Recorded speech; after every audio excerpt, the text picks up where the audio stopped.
হেট liar. কেন আমি মিথ্যাবাদীদেরকে অপছন্দ করি জানেন? এটার কারণ আছে। আমি মনে করি আপনাদেরও মিথ্যাবাদীকে অপছন্দ করা দরকার।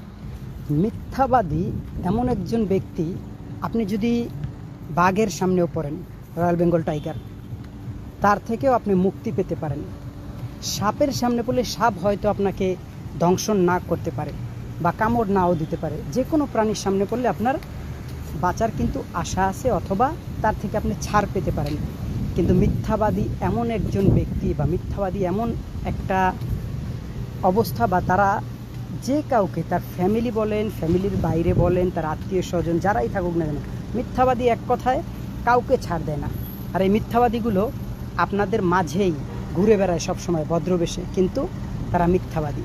তাই মিথ্যাবাদী থেকে দূরে থাকুন। প্রয়োজন পড়লে আপনি সাপের কামড় খান, বাঘের সামনে পড়েন, বাঁচতে পারবেন, কিন্তু মিথ্যাবাদী থেকে বাঁচতে পারবেন না। আশা করি কথা বুঝতে পারছেন। আর যারা মিথ্যা কথা বলেন তাদেরকেও বলি, আপনারা আপনার এমন একজন পরিচিত মানুষ বা যাদেরকে আপনারা কষ্ট দেন, ঠিক আছে, যে ব্যক্তিগুলো আপনাদের থেকে এই জিনিসটা আশা করে নাই, আর হয়তোবা এখন জবাব দেন আর না দেন, ওই ব্যক্তিটা যদি নাও জানে, একটা সময় আল্লাহ তাআলার কাছে কিন্তু জবাব দিতে হবে।